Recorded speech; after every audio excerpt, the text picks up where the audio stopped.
다음으로는 현대엘리베이터 쪽에 지금 주주 활동 나서고 계신 목대균 대표님 이야기 한번 들어보겠습니다. 지금 가장 어떻게 보면 최근 사례일 수 있는데 지금 현재까지 현대엘리베이터 주주 활동에 나서게 된 이유하고 그리고 진행 상황 한번 공유 부탁드립니다. 뭐 잘 아시겠지만 올해 3월이었습니다. 대법원에서 판결이 있었습니다. 예. 현정은 회장이 이제 결국에는 책임 손해배상 1,700억 원을 이제 물어내야 되는 상황에 직면했고요. 예, 이전에 모두 대부분 아시겠지만 현대상선 경영권 방어를 위해서 여러 가지 무리한 계약을 하다 보니까 상황상 그런 부분도 있지만 결국에는 이제 책임을 져야 되는 부분이었고요. 개인 돈으로 물어내기는 좀 상당한 액수다 보니까 결국에는 계열사들 지분 물납 등 다양한 방법을 통해서 여태까지 지금 유지되고 있는 상황이었고 저희는 이게 유지 가능할 수 없다라는 문제를 가지고 있는 상황이었습니다. 결과적으로는 바뀐 게 없다 보니까 현대 엘리베이터라고 하면 현대그룹에 어떻게 보게 되면 상징적인 회사와 같습니다. 좀 아픈 기억도 있고 지금 현대상선이라고 하는 많은 등 우량한 회사들 가지고 있었던 회사인데 결국에는 좀 많이 사세가 위축이 됐습니다. 그럼에도 불구하고 현대엘리베이터는 아직은 양호한 경영적인 잠재 능력을 가지고 있고 다양한 자산을 가지고 있습니다. 나아질 수 있지만 좋아질 수 있지만 좋아지고 않는 문제에 대해서 저희는 문제점을 제기를 한 거고요.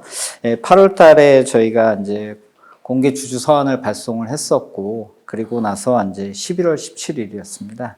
현대엘리베이터가 이제 지배구조 공시안을 갖다가 공시를 했었고, 저희는 20일 날 거기에 관련돼서 저희 입장문을 발표하는 등 현재도 현대엘리베이터 관련된 사항은 진행 중이라고 말씀을 좀 드리고 싶습니다. 알겠습니다. 말씀하신 것처럼 주주 서한도 보냈고 그리고 그 회사 측에서 최근에 한 2주 정도 전에 주주 환원책과 그리고 현정은 회장님이 사임하시는 그런 결과가 나타났는데요. 혹시 이를 두고 소기의 성과를 거뒀다라고 보는 일각의 입장도 있는데 혹시 말씀하신 주주 이런 주주 서한이 성공할 수 있었던 주된 요인은 좀 뭐라고 생각하시는지 궁금하네요. 아직 성공이라고 말하기에는 조금 이른 시점이 되지 않나 저는 싶습니다. 현정은 회장님이 이사직을 갖다가 물러나셨지만 아직까지 독립적이고 투명한 이사회가 구성된 것도 아니고요. 그로 인해서 주주 환원 정책이 발표가 됐지만 실제로 주주 환원 정책뿐만 아니라 회사가 본질적으로 저희가 말씀드렸던 본질적으로 개선되고 있느냐에 대해서 조금 고민을 좀 해봐야 될 것 같습니다. 회사의 지속 가능한 저희는 변화를 갖다 요구한다라고 좀 말씀을 드렸습니다. 그러나 그에 대해서는 아직 나오지 않고 있습니다. 첫 번째로는 수익성이 낮은 호텔, 그리고 지금 부동산 임대업, 그리고 마지막으로는 대북 사업 등에 대해서 아직까지 어떻게 하겠다라고 한 부분에 대해서는 비영업 자산이죠. 비영업 자산에 대해서는 아직 구체적인 가이드라인이 만들어지고 있지 않고요. 영업 쪽 관련된 부분에서도 사업 믹스가 바뀌어질 수 있고, 그리고 해외 쪽 사업 부분은 아직까지 좀 불투명한 상황입니다. 그 부분에 대해서는 이야기가 나오고 있지 않습니다.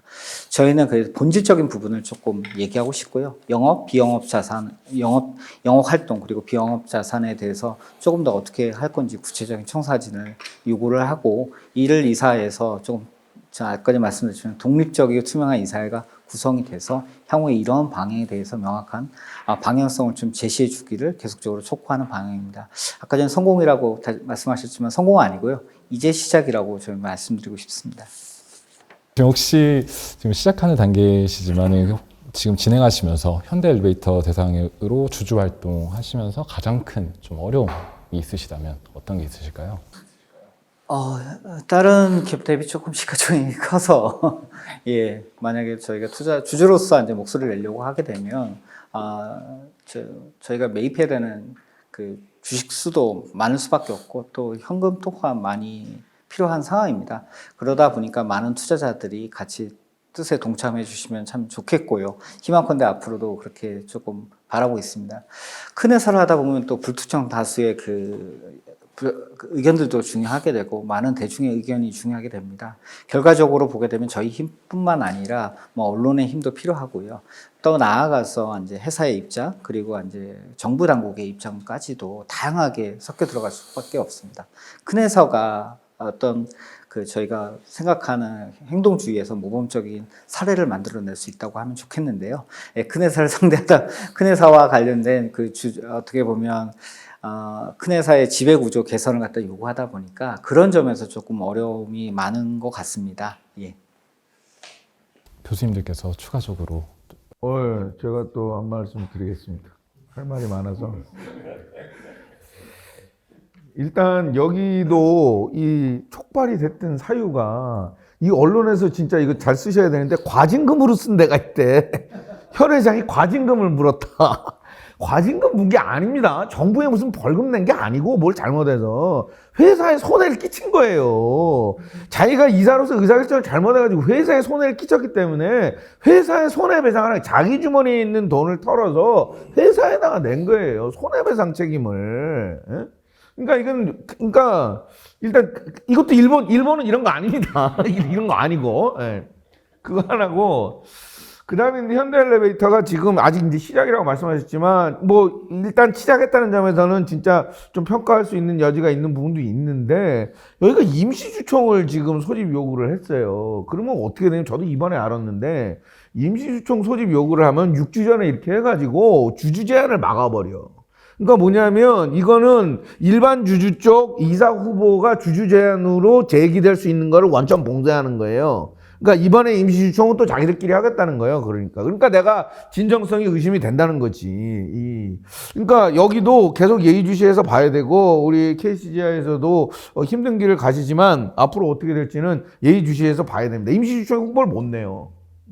저는 KCGI는 그때 제가 뭐 제안하신 꽤 열심히 꼼꼼히 보고 그랬었는데 제가 다른 발표 자료에서도 막 써먹었던 걸로 기억이 나는데 뭐 상당히 진일보한 거라고 저는 평가를 해요. 그러니까 한국적인 행동대펀드가 가져갈 수 있는 의지에 대해서 예전과는 조금 다른 뭐 배당이나 주주환원 이런 것들만 주고 했으니까 이제 그런 문제를 더 넘어서 근데 저는 현정 회장 사임은 뭐 물론 부족한 점도 있겠지만 이게 그냥 소위 말하는 경영진 CEO에 대한 해임을 요구를 하는 거잖아요. 근데 이런 거를 한국 사회에서 하면은 뭐 개인의 사유재산에 대한 공격이라고 생각해서 굉장히 모두가 왜곡되는데 이런 거를 뭐 해서 나를 소비의 성과도 거두셔가지고 향후에 조금 뭔가 물꼬를 틔워주셨다고 생각을 해요. 근데 전 미국에서도 보면 뭐 이 사회가 도대체 뭐 하는 거냐 논쟁까지는 아니지만 결국은 경영진을 모니터링 하느냐 아니면 경영진을 어드바이스를 하느냐 조언을 하느냐 이런 문제인데 결국 드러나는 건 대부분 모니터링이거든요. 마찬가지다. 그러니까 사회이사들의 역할은 그러니까 사회이사들이 들어가가지고 뭐 되게 도창하게 가가지고 사업들 자리 어떻게 하고 이런 거 뭐 할 수도 있겠지만 그거는 제가 보기엔 그렇게 중요하다고 생각을 안 하고 밸류에 되지도 않는다고 생각을 하는데 최근에 제가 보니까 또 미국에서 미국 사회 이사회 증가를 가지고 재밌는 연구가 나왔는데 CEO들 사임하잖아요. 그 CEO 사임하면 많은 경우에 자발적 사임이라고 공시하고 자발적 사임이라고 그러잖아요. 근데 그거를 누가 또 확률 모델로 해가지고 계산을 해봤더니 자발적 사임의 한 70%도 결국 강제 턴오버예요. 이사회의 forced 턴오버거든요. 그러니까 이사회의 가장 큰 역할은 사실은 CEO에 대한 해임 이런 것들이 굉장히 중요한 거잖아요. 예. 그리고 뭐 제가 보기에는 이번에 샘 알트만의 오픈 AI가 아주 시원하게 이사회 역할을 비상장 기업이 그 비상장이라는 거에는 별로 주목 안 하시는데 심지어 비상장 기업이 보드가 물론 이제 그거 가지고 설왕설란이 있지만 어찌됐건 견제가 작동을 한다는 거잖아요. 이사회의 판단이 항상 옳지는 않겠죠. 틀릴 수도 있겠지만 견제의 역할이 그것도 굉장히 미국 같은 경우는 덩치가 큰 비상장 회사에서도 작동을 하는데 한국은 상장 회사에서도 작동을 안 하는 거잖아요. 일단 이런 면에서 굉장히 큰 의미를 좀 두고 싶습니다. 네. 네, 말씀 감사합니다. 목 대표님 마지막으로 혹시 내년 3월 주총까지 달성하고 싶으신 뭐 주저할 목표가 있으시다면? 네. 임시 이사에서 뭐 저희가 제안을 못하기 때문에 그 내년도 3월 주총에서는 그 기존 이사 7명 중에서 5명이 일단 그만두셔야 되고 새로운 이사님들이 들어오시게 됩니다. 이번에 현정은 회장님이 퇴임을 하시니까 그로 인해서 이제 6명이 교체가 될 수밖에 없습니다. 저희들이 원하는 거는 이전보다 조금 더 독립적이고 그리고 좀 투명한 이사회가 구성이 됐고 그로 인해서 이제 주주 회사의 결과적으로는 회사의 영업을 갖다가 좋게 만드는 게 중요하지 않겠습니까? 그리고 영업적인 거 그리고 비영업적인 부분에서 개선을 갖다 이뤄내고 결과적으로는 주주에 대한 환원율을 갖다가 높여주시기를 갖다가 요구하고 싶고요. 저희는 그걸 하기 위해서 다양한 주주 활동을 좀 하고자 합니다. 예, 이상입니다.